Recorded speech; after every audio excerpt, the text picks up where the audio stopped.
Jane Eyre by Charlotte Bronte. Chapter 1. There was no possibility of taking a walk that day. We had been wandering indeed in the leafless shrubbery an hour in the morning, but since dinner, Mrs. Reed, when there was no company, dined early. The cold winter wind had brought with it clouds so sombre and a rain so penetrating that further outdoor exercise was now out of the question. I was glad of it. I never liked long walks, especially on chilly afternoons. Dreadful to me was the coming home in the raw twilight, with nipped fingers and toes, and a heart saddened by the chidings of Bessie, the nurse, and humbled by the consciousness of my physical inferiority to Eliza, John, and Georgiana Reed. The said Eliza, John, and Georgiana were now clustered round their mamma in the drawing-room. She lay reclined on a sofa by the fireside, and with her darlings about her, for the time neither quarrelling nor crying, looked perfectly happy. Me she had dispensed from joining the group, saying she regretted to be under the necessity of keeping me at a distance, but that until she heard from Bessie and could discover by her own observation that I was endeavouring in good earnest to acquire a more sociable and childlike disposition, a more attractive and sprightly manner, something lighter, franker, more natural, as it were, she really must exclude me from privileges intended only for contented, happy little children. "What does Bessie say I've done?"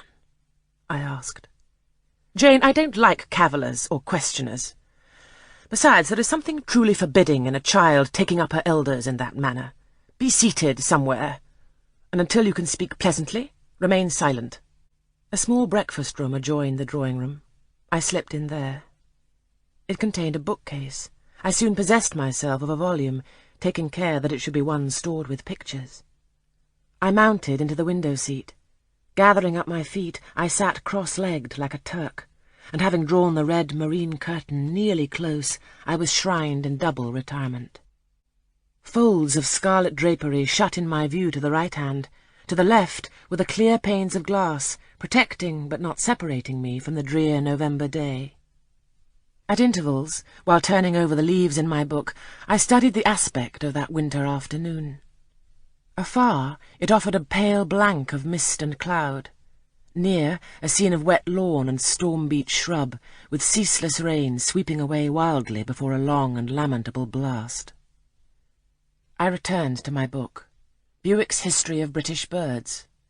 The letterpress thereof I cared little for, generally speaking, and yet there were certain introductory pages that, child as I was, I could not pass quite as a blank. They were those which treat of the haunts of seafowl, of the solitary rocks and promontories by them only inhabited, of the coast of Norway, studded with isles from its southern extremity, the Lindness or Naze, to the North Cape, where the northern ocean, in vast whirls, boils round the naked, melancholy isles of farthest Thule, and the Atlantic surge pours in among the stormy Hebrides. Nor could I pass unnoticed the suggestion of the bleak shores of Lapland, Siberia, Spitzbergen, Nova Zembla, Iceland, Greenland, with the vast sweep of the Arctic zone and those forlorn regions of dreary space, that reservoir of frost and snow, where firm fields of ice, the accumulation of centuries of winters, glazed in alpine heights above heights, surround the pole and concentre the multiplied rigours of extreme cold.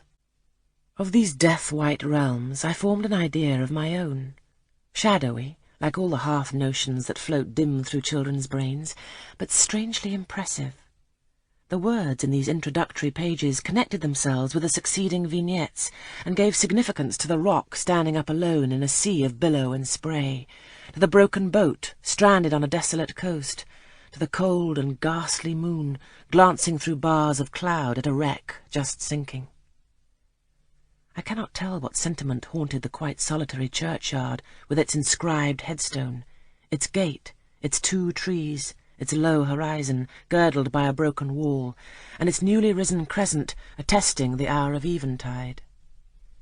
The 2 ships, becalmed on a torpid sea, I believe to be marine phantoms.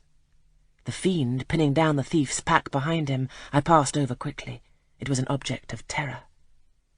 So was the black, horned thing, seated aloof on a rock, surveying a distant crowd surrounding a gallows. Each picture told a story. mysterious often to my undeveloped understanding and imperfect feelings, yet ever profoundly interesting. As interesting as the tales Bessie sometimes narrated on winter evenings, when she chanced to be in a good humour, and when, having brought her ironing-table to the nursery hearth, she allowed us to sit about it, and while she got up Mrs. Reed's lace-frills and crimped her nightcap borders, fed our eager attention with passages of love and adventure taken from old fairy-tales and older ballads, or, as at a later period I discovered, from the pages of Pamela and Henry, Earl of Moorland.